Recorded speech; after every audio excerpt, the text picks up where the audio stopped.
पुण्यातील market yard परिसरातील दी Poona merchant chamber येथे महाराष्ट्र राज्य व्यापारी कृती समितीच्या पदाधिकाऱ्यांची बैठक पार पडली। यामध्ये महाराष्ट्रातील सोलापूर, पंढरपूर, सांगली, कोल्हापूर, नाशिक, पुणे यांसह अनेक शहरांमधून कृती समितीचे पदाधिकारी व व्यापारी मोठ्या संख्येने उपस्थित होते। अनेक शहरांमधील व्यापाऱ्यांनी देखील या मीटिंगला व्हिडिओ कॉन्फरन्सिंगच्या माध्यमातून हजेरी लावली होती। महाराष्ट्र राज्य कृषी उत्पन्न बाजार समितीमार्फत व्यापारातील व्यावसायिक आणि जनतेच्या हिताच्या दृष्टीने सेस कमी करण्याचा निर्णय घेण्यात आला होता। परंतु राज्य शासनाने ही बाजार फी कमी करण्याचा अध्यादेश परत घेतल्याने महाराष्ट्रातील व्यापाऱ्यांनी आक्रमक भूमिका घेत सदरचा निर्णय मागे घेऊन शासनाने व्यापाऱ्यांची तसेच जनतेची फसवणूक केल्याचं म्हटलंय। बघूयात या संदर्भातली ही विशेष बातमी।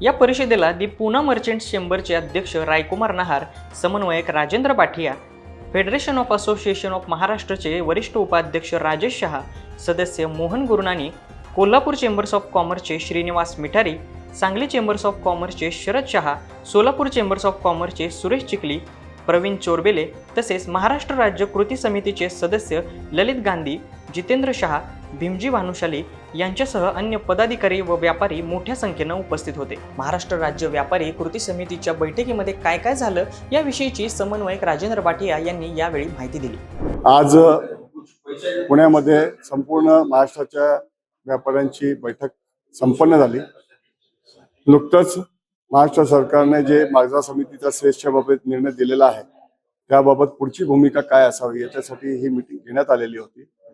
या मीटिंगमध्ये अनेक व्यापाऱ्यांनी त्यांची नाराजी व्यक्त केली की शासनाने एक योग्य जो निर्णय घेतलेला होता तो निर्णय परत बदलला गेलेला आहे, त्याच्यामुळे व्यापारी वर्ग जो आहे तो दुखावला गेलेला आहे। परंतु नंतर असा एक निर्णय घेण्यात येत आहे की सरकारने भूमिका आपली घेतली होती आणि या विषयामध्ये एक पाऊल पुढे टाकलेला होता।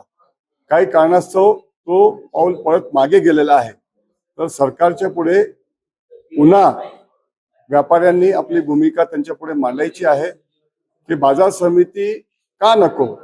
कारण की बाजार समिती ज्या वेळेला गरज होती त्यावेळेला बाजार समितीचं काम होतं, मात्र आता बाजार समितीची गरज राहिलेली नाहीये आणि बाजार समितीच्या माध्यमातून न तर शेतकऱ्यांचं, न तर व्यापाऱ्यांचं किंवा तिथल्या कामगारांचं कुठल्याही घटकाचं असं भलं होत नाहीये आणि विनाकारण ग्राहकांच्यावर त्याचा बोजा पडतोय। हा ग्राहकांच्यावरचा बोजा कमी व्हावा, व्यापाऱ्यांना एक मोकळीक मिळावी आणि व्यापार हा वाढावा। 5 ट्रिलियन कडे जाण्याचा जो भारत सरकारचा कयास आहे तो पूर्ण होण्यासाठी व्यापाऱ्यांना बहुराष्ट्रीय कंपन्यांच्या बरोबर स्पर्धा करण्यासाठी, पारंपरिक व्यापाराला स्पर्धा करण्यासाठी एक मोकळीक मिळण्यासाठी हा बाजार समिती आता नको आहे। आता जो निर्णय आलेला होता तो निर्णय कदाचित याच्या पुढच्या काळामध्ये आमची जी मागणी आहे की बाजार समिती नको किंवा बाजार समितीचं आता गरज राहिलेली नाही, ही जी मागणी आहे ही मागणीच याच्या पुढे लावून धरण्यात येणार आहे आणि सरकारच्या पुढे निवेदन देण्यात येणार। प्रत्येक आमदारांना हे का असं पाहिजे याचं निवेदन सादर करण्यात येणार आहे। अशा पद्धतीचा निर्णय आजच्या या बैठकीमध्ये घेण्यात आलेला आहे आणि या दृष्टीने यापुढची भूमिका राहणार। यावेळी इतर मान्यवरांनीही आपली आपली मतं व्यक्त केली। आज महाराष्ट्रातील सर्व व्यापाऱ्यांची राज्यव्यापी परिषद एक तर ऑनलाईन आणि इथं प्रत्यक्ष उपस्थित राहून घेण्यात आली। राज्य शासनाने 10 तारखे रोजी एक निर्णय घेतला होता आणि 14 तारखेला एक अधिसूचना जारी केली होती।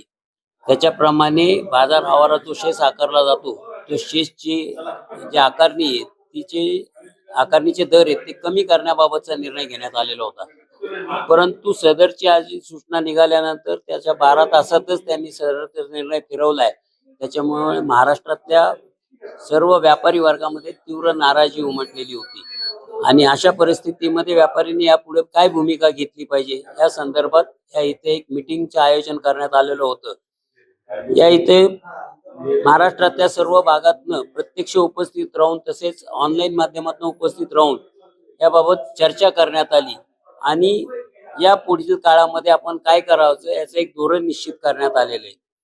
वास्तविक पाहिलं तर 1963चा हा कायदा आजच्या सद्य परिस्थितीमध्ये काल्यबाह्य झालेला आहे आणि त्याचा कोणालाही फायदा होत नाहीये. म्हणजे तो ग्राहकांवर विनाकारण बोजा आहे हा मार्केट फीचा, असं आमचं स्पष्ट मत आहे.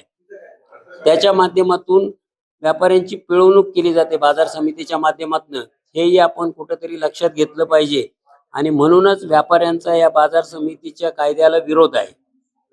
या पुढच्या काळामध्ये आम्ही प्रत्येक ठिकाणी जे उमेदवार उभे आहेत, राजकीय पक्षांचे जे नेते, त्यांना आमच्या मागण्यांचं निवेदन देणार आहोत आणि त्यांची भूमिका त्या संदर्भात काय आहे हे जाणून घेणार आहोत.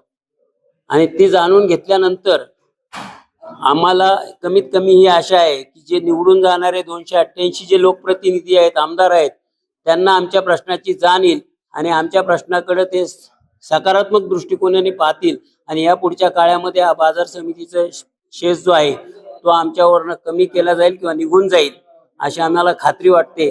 आणि त्या दृष्टिकोनातनं आम्ही राज्यातील सर्व व्यापाऱ्यांना निर्देश दिलेले आहेत आणि त्याप्रमाणे सर्व ठिकाणी त्याच्या हे होणार आहे. एपीएमसी एक्ट जो है वो 1963 का है। समय बदल गया है और इसलिए मुझे लगता है एक्ट को भी बदलना चाहिए।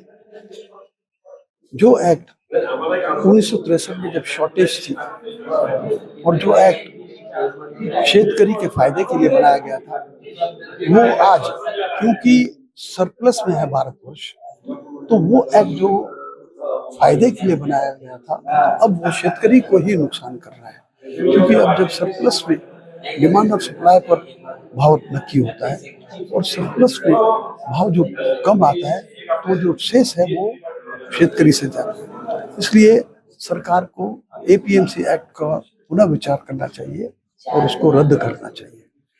ये अच्छी बात है कि आधा कर दिया था, किंतु कुछ कारणवश सरकार ने उसको फिर से शेष को बढ़ा के जो था वैसा कर दिया।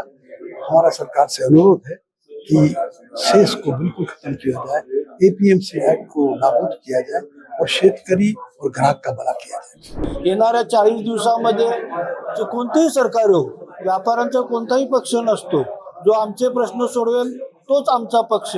आणि येणाऱ्या मंत्रिमंडळामध्ये पुढचा कोण जर कुठलाही पक्ष आला आणि जो आमच्या व्यापाऱ्यांच्या बाजूने निर्णय देईल तोच आमचा पक्ष राहील।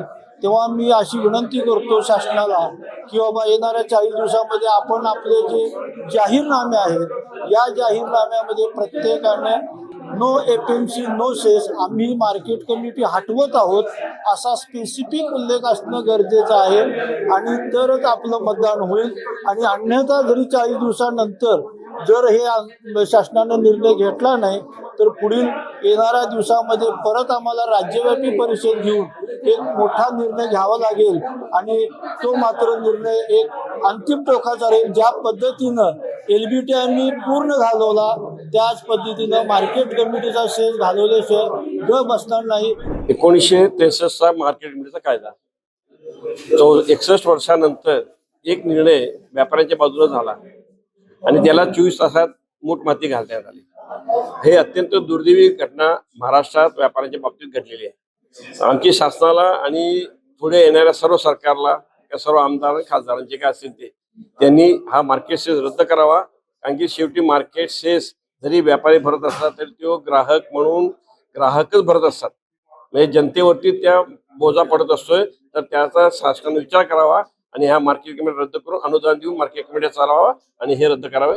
1963चा एपीएमसी ऍक्ट आणि त्या अनुषंगाने लागणारा शेष हा महाराष्ट्रातल्या व्यापाऱ्यांना, शेतकऱ्यांना झालेला कॅन्सरचा रोग आहे। जोपर्यंत एपीएमसीचा ऍक्ट बदलत नाहीये, त्यावर अनुषंगाने वसूल होणारा शेष रद्द होत नाहीये, तोपर्यंत महाराष्ट्रातला व्यापार सुधारणार नाही। शेषच्या अनुषंगानं होणारा भ्रष्टाचार, शेष अनुषंगाने होणारे जे काही कामकाज आहेत त्याच्यामुळे मार्केट कमिटी म्हणजे भ्रष्टाचाराने बरबटलेली आहे आज आणि त्याच्यामुळे व्यापाऱ्यांना त्याचा नाहक त्रास होतोय। आज त्या महाराष्ट्रातल्या एपीएमसीच्या मंडळाचं म्हणणं असं आहे की बाबा आमच्या मेंटेनन्सच्या खर्चासाठी आम्हाला दुसरं उत्पन्न नाही आहे, परंतु गव्हर्नमेंट आज हजारो कोटी रुपये अनुदानाच्या रूपामध्ये वाटत आहे आणि परंतु ह्या महाराष्ट्रातल्या सर्व बाजार समित्याला जर अनुदान देऊन जर वाचवायचं ठरवलं तर 700-800 कोटी रुपयाच्या अनुदानामध्ये सगळे मार्केट कमिट्या सुव्यवस्थित चालू शकतील. आणि माझी ह्या निमित्तानं शासनाला विनंती आहे की बाबा आपण लवकरात लवकर हा APMCचा ऍक्ट रद्द करावा आणि त्या अनुषंगाने होणारा हा बाजार समितीचा कर रद्द करावा. ज्याप्रमाणे आमचे लाडके पंतप्रधान मोदी साहेबांनी सांगितलं होतं की 1 नेशन 1 टॅक्स ह्या स्वरूपात हे राहणार आहे. तर माझी विनंती आहे की बाबा आता एकच कर एकच देश असं परिस्थिती राहण्यासाठी तुम्हाला हा बाजार समितीचा कर रद्द करावाच लागेल आणि आपण करावी अशी ह्या ठिकाणी विनंती. महाराष्ट्र राज्य व्यापारी कृती समितीच्या सदस्यांनी तसेच राज्यातील अनेक भागातून आलेल्या व्यापाऱ्यांनी आपली भूमिका मांडली आणि या सर्व गोष्टींचा विचार करत शासनाने महागाईने त्रस्त झालेल्या नागरिकांना दिलासा द्यावा तसेच सरकारने बाजार फी अर्थात सेस रद्द करून अनुदान द्यावं अशी भूमिका यावेळी स्पष्ट केली.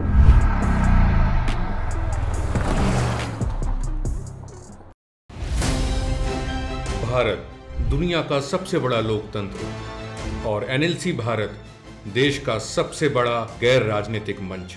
शक्तिशाली लोकतंत्र के लिए राहुल कराट का सार्थक कदम। मुंबई में हुआ ऐतिहासिक प्रथम राष्ट्रीय विधायक सम्मेलन।